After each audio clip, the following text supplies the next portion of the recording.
Vous êtes une femme, vous souhaitez donner du sens à votre sexualité de couple, en faire un lieu de partage, de joie et de ressources. Je m'appelle Hélène Dumont, je suis conseillère conjugale et familiale, sexothérapeute et auteure du livre Terre éclose, la sexualité au féminin, aux éditions de l'Emmanuel. Dans la 3e saison de Sexo, je continue à vous ouvrir les portes de mon cabinet pour vous partager les questions qui me sont le plus posées et les points de repère que j'offre en réponse, afin que chacune puisse y puiser quelques pistes de réflexion sans pression.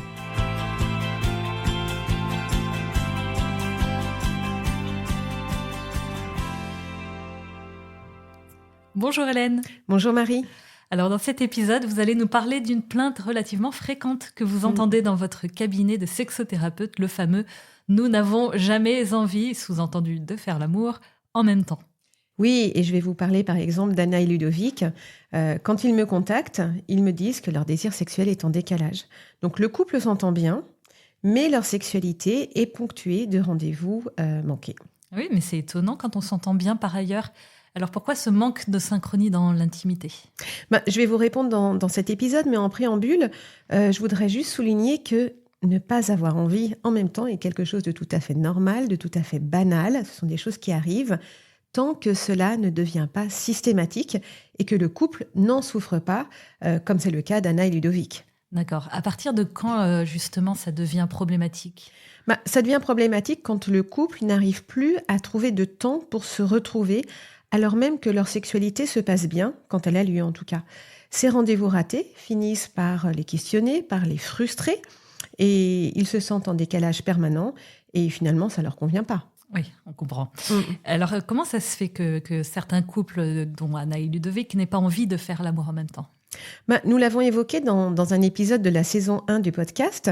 En fait, le désir, ça dépend de plein de choses, de plein de facteurs, dont notre disponibilité émotionnelle, relationnelle, physique.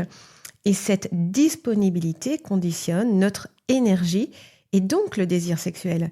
Et en entretien, je constate qu'il est plus facile pour de nombreuses personnes d'éprouver du désir quand elles sont plutôt en forme que le contraire.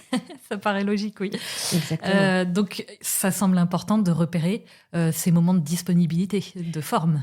Exactement. En tous les cas, force est de constater que cette énergie n'est pas la même selon les personnes. Autrement dit, certaines seront plutôt du matin, d'autres du soir, d'autres de l'après-midi. Et cela ne concerne pas seulement l'expression du désir sexuel, mais plus largement la répartition de l'énergie tout au long de la journée.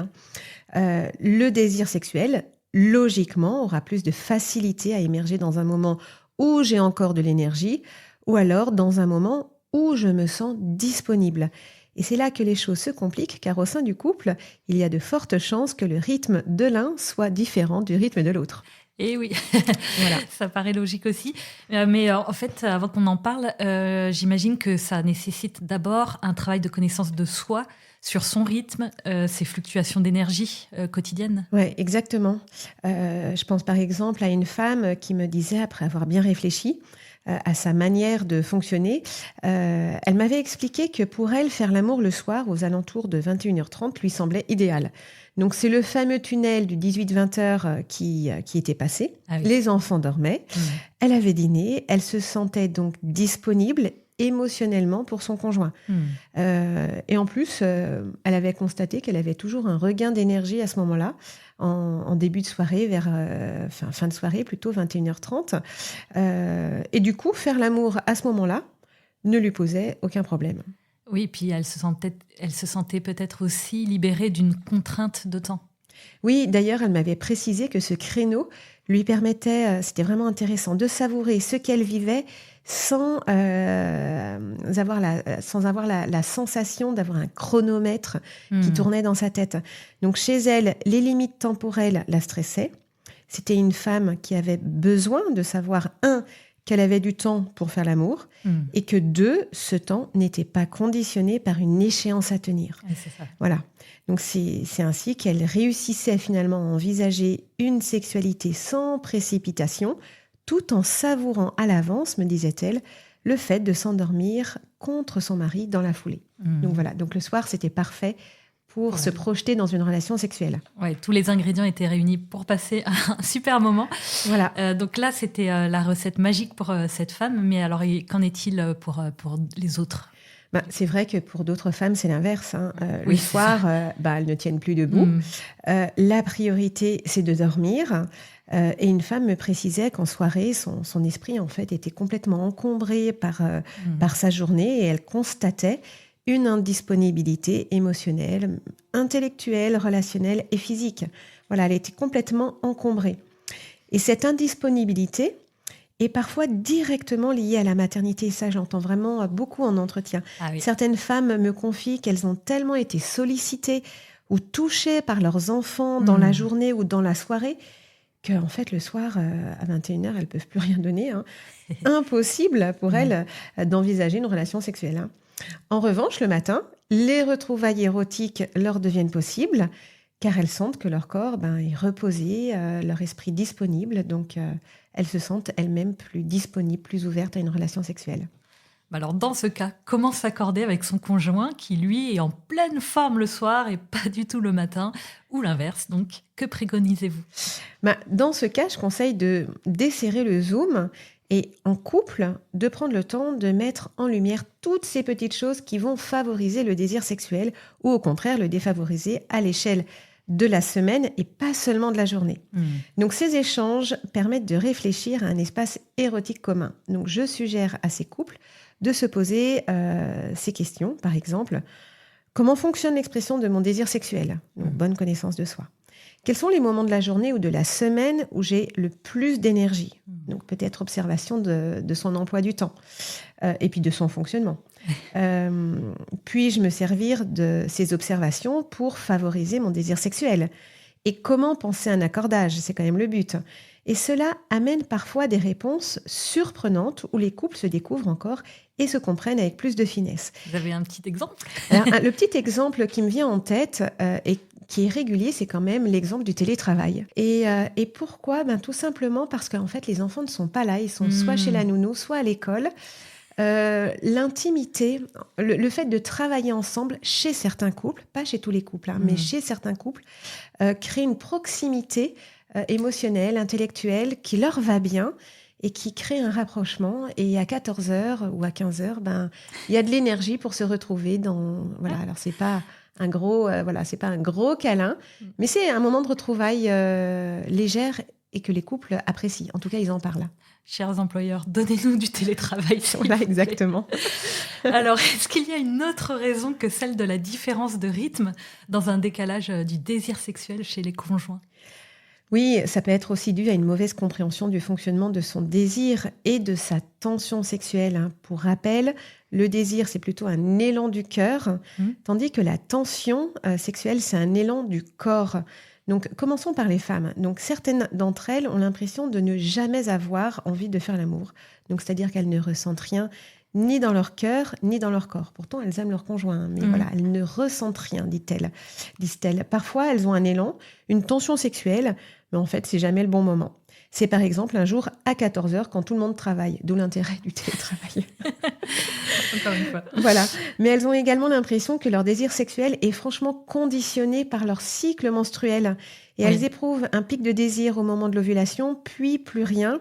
C'est vrai que les femmes ont une sexualité qui peut être cyclique, en tout cas qui peut vraiment fonctionner sur ce rythme-là. Donc, en définitive, elles me disent que leur désir sexuel et que leur tension sexuelle ne s'expriment jamais quand il faut. Donc, il y a vraiment cette impression d'être en décalage, même avec soi-même, en permanence.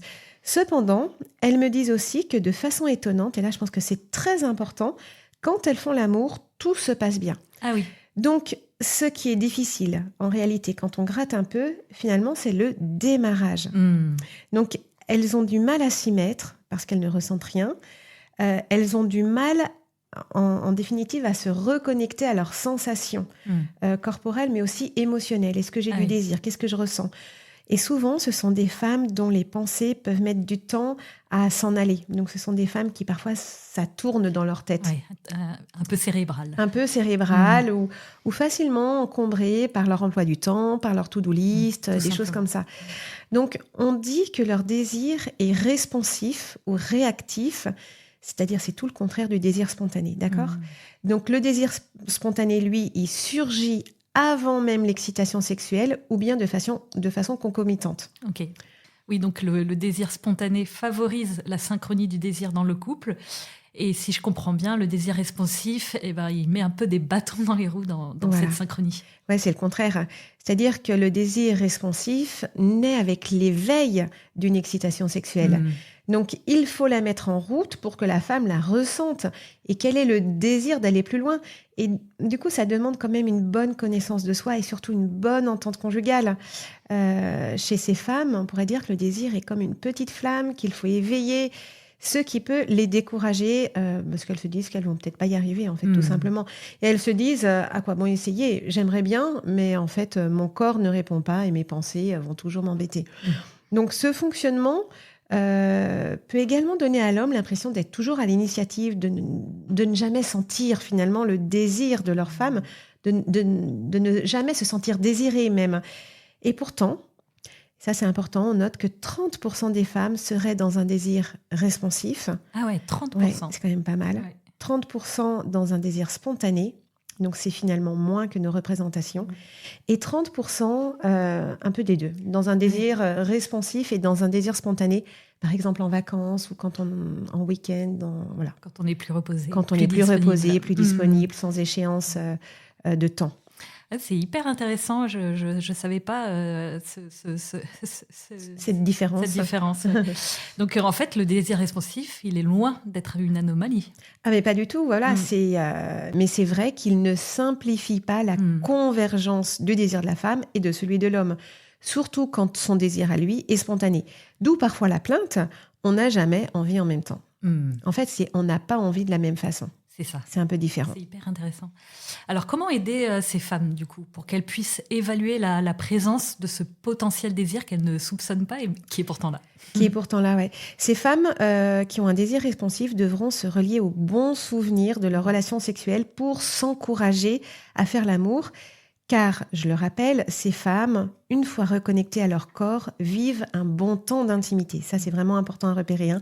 Et elles me disent aussi que ce temps les rapproche de leur conjoint. Donc, il y a que du bénéfice, en fait. Toute leur difficulté sera donc d'avoir un bon discernement. Ai-je envie de faire l'amour ? Est-ce que j'ai vraiment envie d'essayer ou pas ? Donc, ça, c'est vraiment une question. Donc, il s'agira pour ces femmes d'être franches avec elles-mêmes. Le désir responsif, c'est un peu comme le jogging. Parfois, c'est difficile de se mettre en route, mais une fois qu'on est lancé, on est plutôt contente de courir et même plutôt contente d'avoir couru à la fin parce que ça fait du bien et parce que ça détend, etc. Le rôle de l'homme, en revanche, est important parce qu'il devra lui aussi faire preuve de finesse. En tous les cas, une meilleure compréhension du fonctionnement du désir de sa femme lui permettra de mieux l'accompagner, d'être délicat et de s'accorder à son rythme, à elle, sans la forcer. Oui, ça c'est important de Exactement. Donc ça demande vraiment une bonne connivence relationnelle. Et d'ailleurs, en parlant des hommes, est-ce que ils ont tous un désir spontané ou est-ce qu'il y a aussi des hommes qui ont un désir responsif ? Le désir responsif chez les hommes, il est moins fréquent, même si c'est vrai que ça arrive. On entend en entretien des hommes qui ont un désir qui a du mal à démarrer aussi. De façon ordinaire, en tout cas, moi, c'est ce que je constate. Les hommes ont un désir plutôt spontané et sans rentrer dans les clichés, qui peut être plus fréquent. Et certaines femmes, d'ailleurs, bottent en touche en disant en fait, c'est pas qu'on n'a jamais envie de faire l'amour en même temps, c'est juste qu'il a 2 fois plus envie, 2 fois plus souvent envie que moi. Donc, forcément, ça provoque une déception une fois sur 2. En tout cas, on est en décalage une fois sur 2. Oui, du coup. Donc, voilà. Alors, comment faire ? Voilà. Alors, il me semble important, justement, comment faire que les hommes puissent eux aussi avoir une meilleure connaissance, un meilleur discernement de leur tension sexuelle. Voilà ce que je dis aux hommes, moi, en entretien. Quand vous avez envie de faire l'amour, en toute franchise avec vous-même, essayez de vous demander pourquoi. Cette tension sexuelle que vous ressentez, est-ce que c'est le résultat d'un stress, d'une tension intérieure qui est présente pour vous, pour X ou Y raison ? Est-ce que c'est l'expression d'un grand désir de retrouver votre femme de façon charnelle, parce que vous l'aimez, parce que vous désirez fusionner avec elle, lui dire votre amour, etc. Alors, les hommes me répondent, les deux. Les deux, mon capitaine. Mon capitaine. J'entends leur réponse. Distinguer la tension sexuelle du désir de rencontre. Je reconnais que c'est pas facile. Surtout que tension et désir, finalement, ça se tricote ensemble. On l'avait vu dans la saison 2 des podcasts sexo. Mais il y a souvent l'un des deux fils qui est prédominant. Alors c'est subtil, hein, mais c'est intéressant d'essayer de le reconnaître. Donc à ces hommes, je demande, en attendant le prochain rendez-vous, d'interroger leur motivation sexuelle quand ils ont envie de faire l'amour, afin de mieux comprendre le fonctionnement de leur sexualité et le fonctionnement de leur désir. Ok. Voilà, pour avoir une relation sexuelle. Et c'est un exercice qu'ils acceptent facilement de faire et qu'ils arrivent à faire? Oui. Franchement, les hommes jouent facilement ce jeu-là. Ils font cet exercice d'observation avec franchise et leurs retours sont vraiment intéressants parce qu'ils parviennent effectivement à faire une différence entre les deux, donc entre tension et désir. En tous les cas, à dire que certaines envies de faire l'amour sont plutôt teintées de tension que de désir de relation. Ce qui les encourage eux-mêmes à réinterroger cette tension sexuelle. Ben voilà, d'où vient-elle? Est-ce qu'elle est le résultat d'un stress de ma journée? Et puis comment je l'accueille finalement cette tension? Comment je la comprends? Donc il ne s'agit pas de la dénigrer parce que la tension c'est quand même une pulsion de vie. Hein. Et puis elle est nécessaire, elle amène aussi du peps dans la sexualité. Il est plutôt question de comprendre ce que l'on attend de la sexualité et ce qu'elle nous apporte. La sexualité détend, déstresse, elle apporte du plaisir sur le plan physique, tout comme elle nourrit la relation et remplit notre réservoir affectif. Mais si un homme reconnaît que la sexualité lui permet de mieux gérer son stress, et que c'est ce stress qui l'amène à vouloir faire l'amour, cela lui permettra peut-être de s'interroger sur son hygiène de vie, sur son sommeil, sur son alimentation, ses sources justement de stress, et sa façon d'y remédier. Donc ses hobbies aussi, etc. Donc il s'agit pour l'homme vraiment d'être honnête avec lui-même et puis de bien se connaître. Ouais, de bien se connaître et puis surtout de ne pas faire porter à sa femme la responsabilité de la gestion de son stress. En fait, il y a d'autres manières de gérer son stress. Exactement. Que la relation. Oui, non, mais ça demande beaucoup de finesse et une bonne connaissance de soi pour savoir dépasser sa propre frustration sans tomber dans le chantage affectif, qui franchement, et je l'entends en entretien, n'est pas très viril ni excitant aux yeux des femmes. Hein.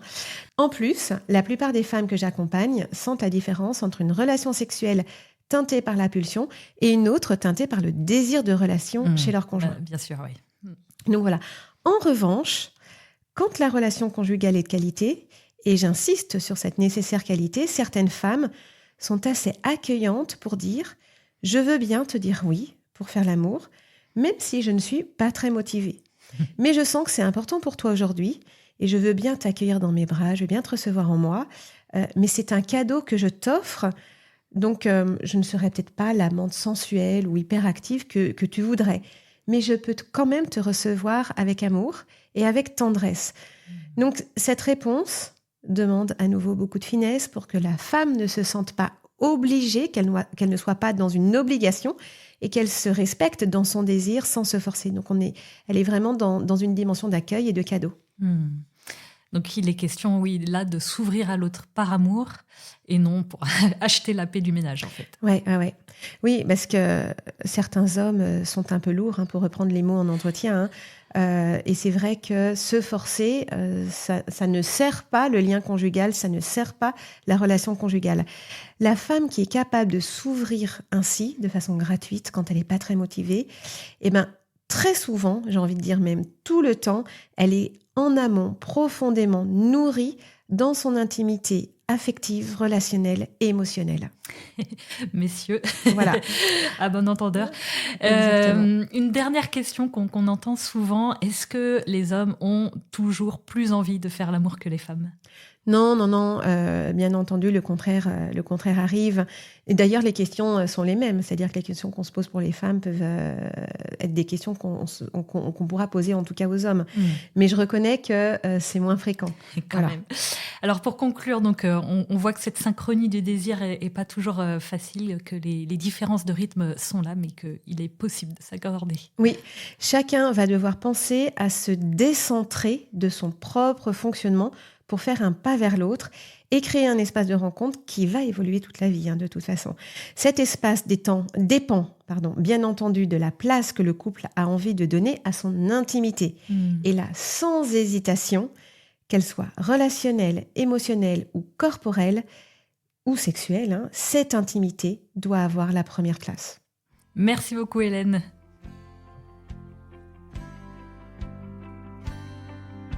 Merci de nous avoir écoutés.